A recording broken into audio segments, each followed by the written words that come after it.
Rock history is full of talented musicians who played it safe and faded into obscurity. But the bands who dared to be strange, who shocked audiences and confused talk show hosts, created the most unforgettable moments in music history. Here are 12 of the weirdest bands you forgot were awesome. Smash that subscribe button if you miss when rock was truly unpredictable. Number 12, GWAR. Since 1984, this theatrical metal outfit has performed in monstrous latex costumes featuring exaggerated anatomy, spraying audiences with gallons of fake blood, artificial fluids, and whatever else the stage crew could pump through the rigging. Their shows featured mock executions, decapitations of political figures, and props engineered to drench the first dozen rows within minutes. What most people forget is that beneath the grotesque costumes and shock value, GWAR were genuinely talented musicians who earned 2 Grammy nominations, including Best Metal Performance in 1996 for the track SFW, and toured internationally for nearly 4 decades.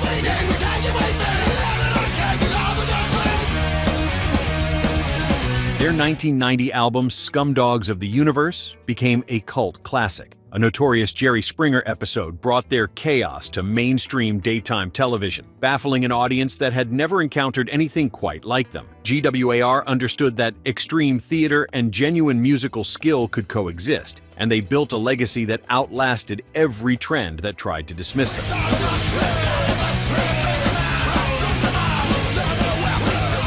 Number 11, Primus.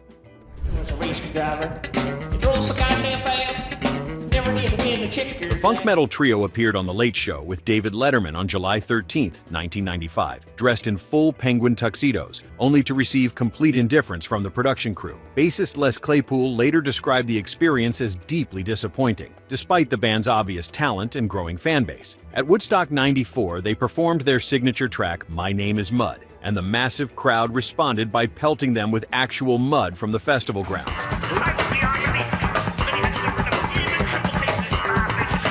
Claypool stopped mid-song and shouted at the audience to knock it off. What made Primus truly weird was their refusal to fit any genre. Claypool's bass playing was so technically singular that when he auditioned for Metallica after Cliff Burton's death, James Hetfield reportedly told him he was simply too good and needed to do his own thing. Their 1995 single, Wynona's Big Brown Beaver, earned a Grammy nomination for Best Hard Rock Performance at the 1996 ceremony. They embraced strange, and it absolutely worked. Number 10, Devo.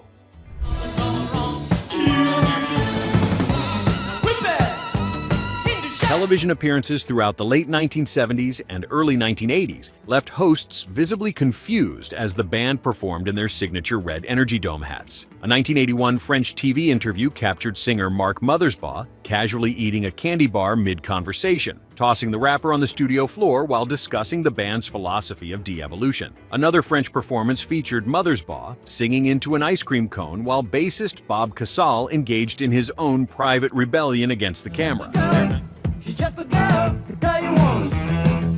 Their 1980 hit Whip It brought unexpected mainstream success and became one of MTV's earliest heavy rotation videos, defining their career despite sounding nothing like their other experimental work. And in one of rock's greatest pranks, the band toured as their own opening act, pretending to be a Christian soft rock group called Dove, the Band of Love. They even appeared in the 1980 televangelism parody film Pray TV. Devo proved that weird could chart, confuse Middle America, and still produce genuinely innovative new wave music.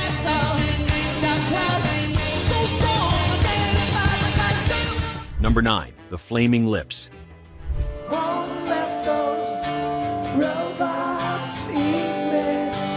Frontman Wayne Coyne has spent over a decade climbing into a giant transparent plastic bubble and walking across the tops of audiences, held aloft by hundreds of outstretched hands. Their concerts feature massive puppets, elaborate video projections, confetti-filled balloons dropped on the crowd, and colored smoke shows that transform venues into psychedelic dreamscapes. What casual observers missed was that beneath the spectacle, the Flaming Lips were serious musicians who won 3 Grammy Awards and earned a Tony Award nomination for the stage adaptation of their work.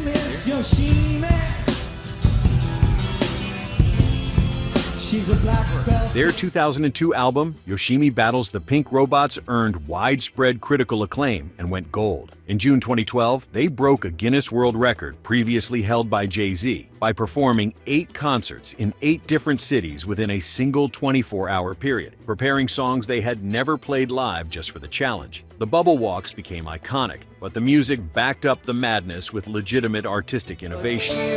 Won't let those robots defeat. Before we continue, which of these weird performances would you have paid to see live? Did you catch any of these bands during their wildest years? Drop a comment and let us know where you're watching from. Number 8, The Residents. Hey everybody, let's rock. Everybody in the hole. Nobody knows who they are. For over 5 decades, this experimental collective maintained complete anonymity while performing in bizarre eyeball-headed costumes and staging multimedia performances that confused and fascinated audiences in equal measure. Their music blended avant-garde electronics, experimental rock, and pop deconstruction in ways that influenced generations of alternative artists. Active since 1969, they rejected commercialism entirely, building a devoted cult following through sheer creative audacity.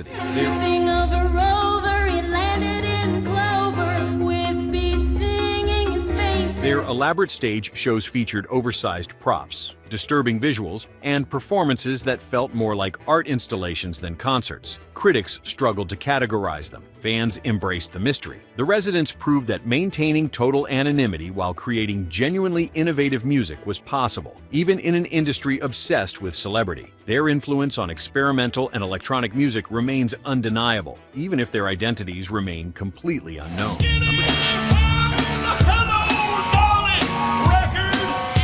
Number 7, Red Hot Chili Peppers.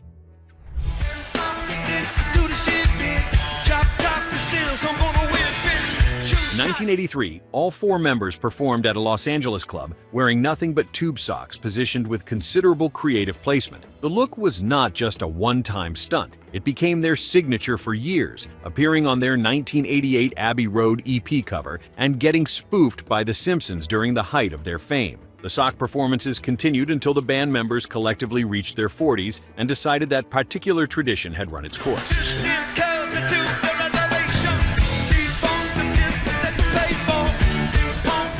Beneath the nudity and funk rock chaos, the band sold tens of millions of albums, won multiple Grammys, and earned induction into the Rock and Roll Hall of Fame in 2012. Their blend of punk energy, funk bass lines, and melodic songwriting created a sound that influenced countless bands. They understood that weird could open doors, but talent was what kept them open.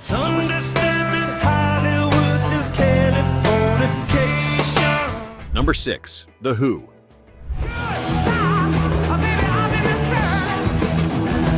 September 17, 1967, the Smothers Brothers Comedy Hour. Drummer Keith Moon loaded his drum kit with considerably more flash powder than anyone had ever used on American television. During the performance, the resulting explosion permanently damaged guitarist Pete Townshend's hearing and set his hair on fire. Townshend played it off by grabbing Tommy Smothers' own acoustic guitar and smashing it to pieces on stage. The cameras briefly went blind from the blast. Louder sound and multiple music historians have confirmed the explosion was as devastating as it looked, with Moon having smuggled in additional charges without telling his bandmates. It became one of rock's most legendary television moments, cementing The Who's reputation for controlled mayhem. But beneath the explosions and smashed guitars, The Who created groundbreaking rock operas and timeless songs that influenced everyone from Pearl Jam to Oasis.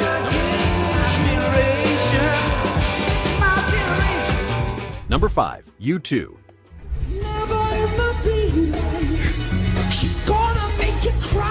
The 1997 to 1998 Pop Mart Tour featured one of the most elaborate and bizarre stage setups in rock history. But the talking point came during every encore when the band re-entered inside a giant mirror ball-covered lemon. The concept was theatrical and deliberately absurd. The execution was problematic. The mechanical lemon malfunctioned on multiple tour stops, most famously in Oslo in 1997, leaving Bono and the band trapped inside while thousands of fans waited in increasingly bewildered silence. Many critics felt the tour seemed rushed, suggesting audiences struggled to grasp the ironic commentary on consumerism. For a band that had spent the early 90s reinventing their sound and image, the Lemon became a symbol of creative ambition outpacing technical reality. But the willingness to look foolish in pursuit of art was exactly what separated U2 from safer, more calculated rock acts working the same era.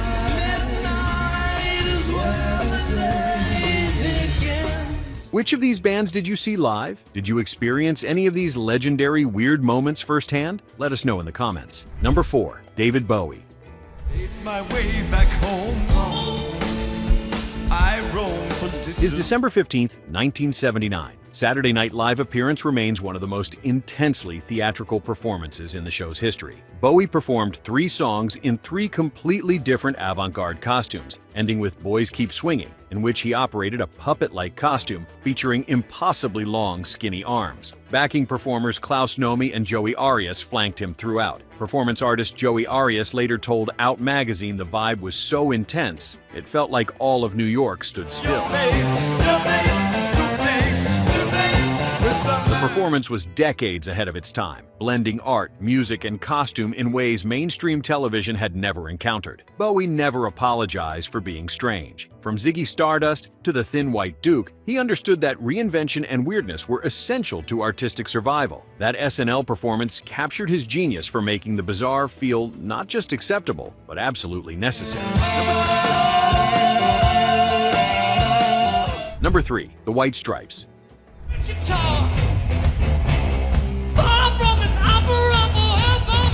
On July 16, 2007, the Detroit duo played what might be the shortest ticketed concert in rock history. During their tour of every Canadian province, they performed a secret pop-up show on George Street in St. John's, Newfoundland that featured exactly one note. Hundreds of fans who showed up watched guitarist Jack White play a single note before the band walked off the stage. Hours later, they returned to Mile One Center for a full concert. From Revelation back to Tennessee, you get crooked, your southern can't belong to me. So they ain't no use to White later explained the one-note show was partly about completing their Canadian province goal, and partly an attempt to set some kind of record for brevity. The garage rock duo had already won multiple Grammys and critical acclaim for stripping rock down to its raw essentials. The one-note concert took that minimalism to its logical and completely ridiculous extreme.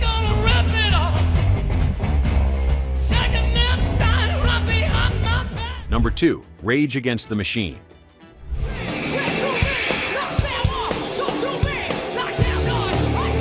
At Lollapalooza on July 18, 1993, the rap metal pioneers did not play a single note. Instead, all 4 members walked on stage completely naked, with the letters PMRC written across their chests, stood in silence with their arms raised for over 15 minutes, and then walked off. The performance was a calculated protest against Tipper Gore's Parents Music Resource Center, the organization that successfully pressured the music industry into placing parental advisory warning labels on album covers throughout the 80s and 90s.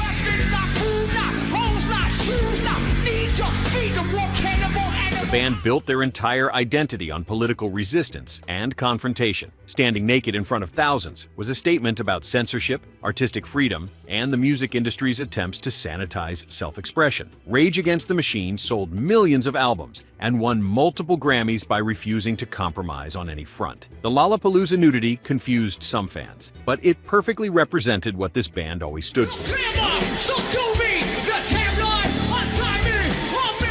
Number 1. Green Day. You have the time to listen to me whine. The September 21st, 2012, iHeartRadio Music Festival in Las Vegas should have been a routine performance for the pop-punk legends. Instead, frontman Billy Joe Armstrong delivered one of the most infamous meltdowns in modern rock history. Visibly intoxicated, he struggled through songs while the crowd remained largely unresponsive. During Basket Case, Armstrong suddenly stopped, muttered into the microphone that he had 1 minute left, and screamed that he was not Justin Bieber before he and bassist Mike Dirnt smashed their instruments and walked off stage entirely. I'm not fucking Justin Bieber, you motherfuckers! Green Day immediately issued a public apology and announced Armstrong was entering rehab for substance abuse treatment. What made it genuinely weird was not just the meltdown itself, but watching a band that had sold tens of millions of albums and won multiple Grammys completely lose composure at a corporate radio festival. Let me show you what fucking minute fucking means. Armstrong's rant was messy and embarrassing, but it also felt oddly genuine in an industry built entirely on polish and control. Sometimes weird is not planned. Sometimes it just happens.